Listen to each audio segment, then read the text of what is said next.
तो क्या ओसीडी यानी ऑब्सेसिव कंपल्सिव डिसऑर्डर और ओवर थिंकिंग और जो मन में उदासी रहती है, बेचैनी रहती है, उसका क्या ध्यान से इलाज संभव है? ये किसी ने पूछा है।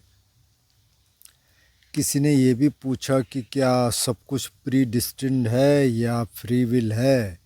क्या हम चीज़ों को बदल सकते हैं या कि कर्म है सब कुछ? जैसे हम चर्चा कर रहे थे कि नियतिवाद, जो कहते थे कि आजीवक की जो फिलॉसफी थी कि सब कुछ तय है भैया, आपको कुछ नहीं करना है, बस जब सब कुछ तय ही है तो करना ही क्या है। सही बात है। तो अगर उस एंगल से देखेंगे तो फिर तो कुछ भी संभव नहीं है, फिर जो होगा सो होगा, हम तो कुछ कर नहीं सकते। लेकिन अगर दूसरे एंगल से देखेंगे कि नहीं भाई संभव है, तो तभी सब कुछ कर रहे हैं। अगर संभव ही नहीं होता तो फिर तो ठीक ही है, घर में बैठे रहो, जहाँ भी हो वहाँ रहो, अपने आप होता रहेगा। तो क्या फिर कर्म का फल होता नहीं है क्या? कर्म का फल होता है, बुद्ध ने कहा, लेकिन हर चीज़ कर्म नहीं है, पहली बात। दूसरी बात यह है कि हर कर्म का फल नहीं होता। तो जो बहुत ही आपने नेगेटिव कर्म किए हैं, बहुत कठोर, बहुत ज़्यादा, उसका फल आएगा। बहुत अच्छे कर्म किए हैं, उसका भी फल आएगा। जो बीच बीच के, उनका नहीं आएगा। वैसे इस पर हम बात कर चुके हैं। तो जो ओसीडी है, मतलब ऑब्सेसिव कंपल्सिव डिसऑर्डर, तो ये तो सब में, मतलब सब लोग सोचते हैं, दिमाग चलता है, अब उसी पे बहुत सारे लोगों का रहता है कि इसको कैसे ठीक करें। वैसे बाय द वे नई साइट है आज, तो आज कुछ लग रहा है कि शायद कुछ प्रोग्रेस हो रही है, क्योंकि मैं काफ़ी टाइम से सोच रहा था कि कब इधर ये ट्रैक्टर चलाएंगे। तो अक्टूबर, नवंबर, दिसंबर, जनवरी, 3 महीने हो गए वेट करते हुए, सिर्फ ट्रैक्टर का, कि ट्रैक्टर चले और थोड़ा सा पता चले कहाँ लैंड है। तो इसमें तो मैं आज पहली बार आया। मैं आपको थोड़ा सा दिखाता हूँ।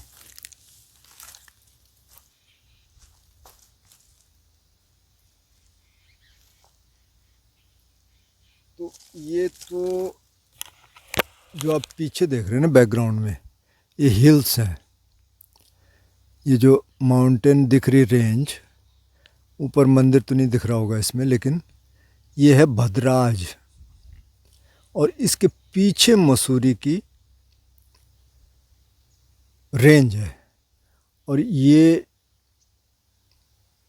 हल्का सा दिख रहा होगा सफ़ेद घर, और बाकी इसके 3 तरफ से ये फॉरेस्ट है, ये साल है, ये सारा साल फॉरेस्ट है। जिसमें मैं बैठा हुआ हूँ, ये फॉरेस्ट का आखिरी कोना है, ये सारा फॉरेस्ट है इसमें। ये इधर पूरा फॉरेस्ट है, ये और मैं एक पत्थर पे यहाँ पे बैठा हूँ। यहाँ पत्थर बहुत हैं।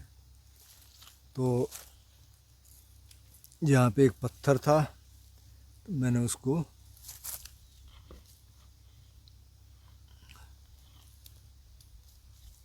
उस पर थोड़ा सा एक छोटा कुछ कपड़ा रखा, कुशन टाइप का। तो आज कुछ ऐसे लगा कि शायद कुछ होने वाला है। वैसे सौरभ भाई भी काफ़ी बिजी हैं, क्योंकि अब पैसे तो उनके पास भी नहीं है, हमारे पास भी नहीं है। तो ये हुआ कि उनकी थोड़ी सी लैंड कहीं और है, तो उन्होंने कहा कि उसको बेच के जो पैसा आएगा उससे कुछ करते हैं डेवलप। बहुत बढ़िया। वैसे मैंने आज उनको एक चीज़ और कह दी। मैंने कहा भाई तुम मेरे भरोसे तो नहीं कर रहे हो क्या ये सब, कि कहीं पता चल रहा है अगर मैं चला गया तो सब कुछ, फिर आपको यार कमाल है, इसने शुरू करवा दिया और ये तो चला गया। बोले नहीं नहीं ऐसा कुछ नहीं है, लेकिन मतलब अभी तो नहीं जाओगे ना? मैंने कहा नहीं नहीं। क्या पता मैं नहीं जाऊँ, लेकिन बीच बीच में तो जाना पड़ेगा कहीं कहीं। तो बोले ठीक है, क्योंकि वो खुद ही ये सब करना चाहते हैं ना। मैंने शायद बताया होगा कि वो अल्कोहलिक्स के साथ बहुत टाइम से काम कर रहे थे, मतलब ड्रग एडिक्ट्स के साथ। तो अभी वो फिर से एक्टिव होंगे, अब जब एकदम से ठीक हो जाएंगे, अभी पूरी तरह ठीक हुए नहीं। तो ऑब्सेसिव कंपल्सिव डिसऑर्डर, तो हम सब लोग सोचते हैं बहुत ज़्यादा, और ऑब्सेसिव है क्योंकि हम उससे बाहर नहीं निकल पाते। उदासी आप कह रहे हैं, बेचैनी है, और चीज़ें हैं। अब अगर डॉक्टर से पूछेंगे तो वो कहते हैं कि कुछ चीज़ों में शायद बहुत डीप मेडिटेशन में जाना नहीं चाहिए, वो क्या क्या है वो पता करना पड़ेगा। लेकिन ये सब चीज़ें, ये तो मुझे लगता है कि ध्यान से ही ठीक हो सकता है, न किसी प्रकार का ध्यान। या तो आप कुछ क्रिएटिव काम कर लो, अब बहुत ज़्यादा विचार आ रहे हैं और आपको म्यूज़िक का शौक़ है, ये नहीं भी है तो आपने शौक़ पैदा करना शुरू कर दिया, आपने बजाना शुरू कर दिया, कुछ देर के लिए थॉट्स गायब हो जाएंगे, तो बहुत कम रहेंगे। आप गाते हैं फिर भी चल सकते हैं पीछे, लेकिन काफ़ी तो अलग हो जाते हैं। ऐसे ही कोई ड्रॉ करता है, आज मेरी एक सज्जन से बात हो रही थी, वो भी आईटी के हैं आईटी वालों से काफ़ी सामना होता रहता है। तो बोले कि भाई मैंने जॉब छोड़ दिया क्योंकि मेरे को लग रहा था कि ये हो नहीं पा रहा है ठीक से, तो क्या अभी क्या करूं। उन्होंने विपස්සना किया, बोले मेरे को तो अब कुछ ही भी करने का मन नहीं कर रहा है, ऐसे लग रहा है सब कुछ एम्प्टी है। मैंने कहा सही है अभी आप मत करो कुछ भी, अभी है आपके पास सेविंग। उन्होंने कहा है तो ठीक है, आप देखो, तब देखना क्या करना है, 2-4 महीने आप चिल रहो।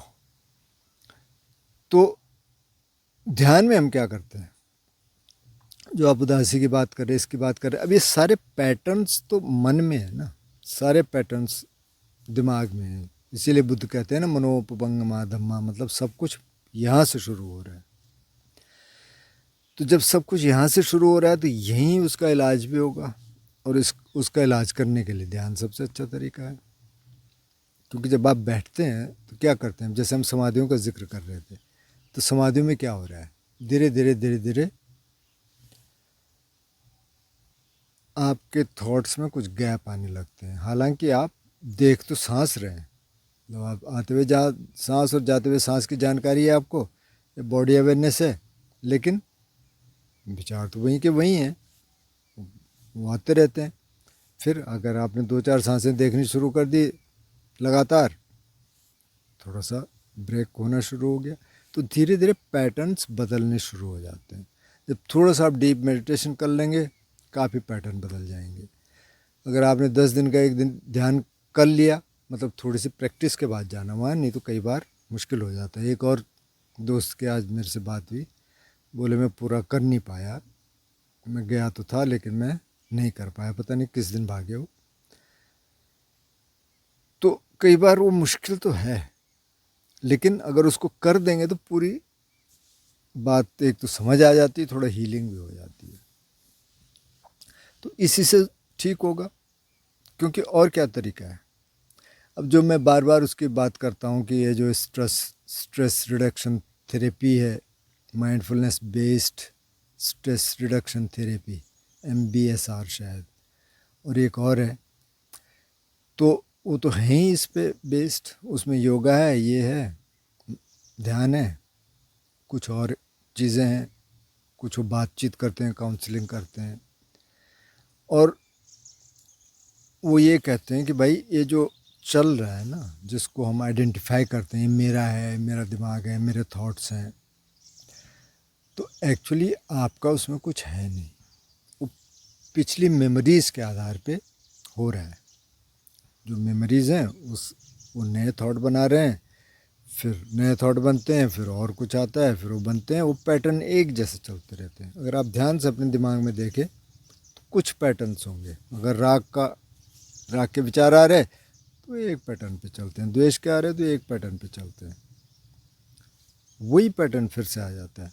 जैसे आपने थोड़ा आप ध्यान करना शुरू कर दिया, आपने थोड़ा देखना शुरू कर दिया, अरे यार अच्छा ये आ रहा है, आपने सांस देखनी शुरू कर दी, वो चला गया, फिर आप थोड़ा सा अवेयर नहीं रहेंगे, फिर वो आएगा, उसी पैटर्न में।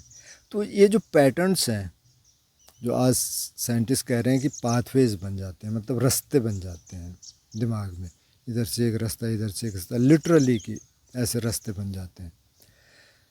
और फिर दिमाग को बहुत सुविधा है, चलो ये आ गया, चलो इस रास्ते चलते हैं, उस रास्ते चलते हैं। तो ध्यान से क्या हो रहा है, आप उन रास्तों को बदल रहे हैं।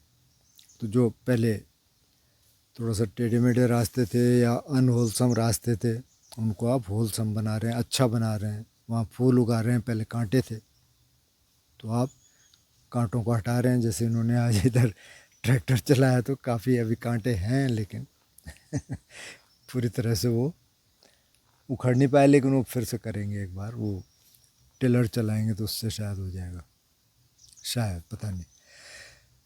तो ऐसे वो पाथवे चेंज होते रहेंगे। तो अगर ध्यान, डीप मेडिटेशन नहीं भी हो रहा माना अभी, तो आप कुछ क्रिएटिव काम करना शुरू कर दीजिए। अच्छा, एक और साथी का आज मेरे को व्हाट्सएप मैसेज आया कि मैंने किसी बहुत पुराने साधक से बात की, विपස්සना वाले। मैंने कहा कि मेरे को क्लासिकल म्यूज़िक सुनने का शौक़ है। उसने कहा नहीं नहीं मत सुनो उसको, उससे ना तुम्हारे दिमाग में ग्रंथियाँ बन जाएंगी। मैंने कहा भाई आप जिससे पूछोगे वो तो बात अपनी करेगा, तो वो बताएगा जिस तरह का उसका अनुभव है। पहले तो उसको ये पूछना था कि तूने कभी क्लासिकल म्यूज़िक सुना है क्या। ये सवाल पहले उससे पूछो, क्या होता है क्लासिकल म्यूज़िक। तो कुछ भी लोग कह देते हैं अपने आप। तो अगर कोई चीज़ है नेक्स्ट टू द मेडिटेशन, अगर आप ये पूछेंगे कि ध्यान के बाद क्या है जो ध्यान के बराबर ना हो लेकिन आसपास की हो, तो वो है क्रिएटिव, कुछ भी क्रिएटिविटी। म्यूज़िक, ड्राइंग, आप मिट्टी के साथ खेल रहे हैं, आप कुछ कर रहे हैं, कुछ चीज़ों को बना रहे हैं, लिख रहे हैं। लिखना बहुत अच्छा है, आप लिखना शुरू कर दो। अच्छा दिमाग में चल रहा, अच्छा चल भाई लिखते हैं। कुछ देर के लिए वो चुप हो जाएगा, क्योंकि वो उस तरह से तो आप लिख ही नहीं सकते जिस तरह से दिमाग में चल रहा है। तो ये सारी चीज़ें अपना के इसको ठीक किया जा सकता है। फिर भी अगर कोई ऐसे केस हो कि मतलब बहुत ही सीवियर हो, तो आप डॉक्टर की सलाह ले लें। मैं कोई डॉक्टर नहीं हूँ लेकिन बहुत लोग ठीक हुए हैं इससे। और जो नहीं हो सकते तो आप डॉक्टर से पूछ लीजिए भाई इसमें ध्यान करना चाहिए कि नहीं करना चाहिए। लेकिन कुछ चीज़ें तो कर सकते हैं ना, योगा कर सकते हैं। इसीलिए मैंने कहा कि जो क्रिएटिविटी है तो कोई भी कर सकता है। आप म्यूज़िक कर सकते हैं, गाना गा सकते हैं, कोई इंस्ट्रूमेंट बजा सकते हैं, आप आर्ट कर सकते हैं, कई तरह की चीज़ें कर सकते हैं, वॉक कर सकते हैं, माइंडफुल वॉक, और कुछ कर सकते हैं जो जिसमें कि आप थोड़ा सा अच्छा भी लगता है। जो ऐसे नहीं कि आप ठीक है मैं कुछ गाना शुरू करता हूँ, गाना आ नहीं रहा है ठीक से, मतलब सुर नहीं है ठीक बहुतों के नहीं होते वैसे। वैसे ज़्यादातर लोग गा सकते हैं थोड़ी सी ट्रेनिंग के बाद, लेकिन उसमें थोड़ा अच्छा भी लगना चाहिए। अब आप ले आए ढोलक और लगे हुए हैं तड़ तड़ तड़ तड़। एक कम्युनिटी में मैं था अंजनी सैंड में, तो ढोलक ले आए, सर ने कहा कि आप सीखिए, तो अपना बजाना शुरू कर दिया। अब कोई रिदम ही नहीं है, तो लोगों को डिस्टर्बेंस हो रही है। तो मैंने फिर ढोलक जाके छुपा दी कहीं मैंने पहले सीख लिया यार तो थोड़ा तड़ तड़ तड़ तड़ तड़ लगा हुआ यार, वहाँ लोग किचन में परेशान हो रहे हैं कि यार ये है कौन। तो ऐसे भी नहीं करना है। तो पहले थोड़ा सा सीख लो कि क्या है, कैसे बजाना है इसको, और फिर आप बजाना शुरू कर दो। तो बिल्कुल संभव है, लेकिन उसके लिए आपको थोड़ा सा एक्सप्लोर करना पड़ेगा, आपकी रुचि किधर है। और ध्यान कर सकते हैं तो बहुत अच्छा, नहीं तो क्रिएटिविटी में अपना हाथ आजमाइए और काफ़ी चीज़ें ठीक होनी शुरू होंगी।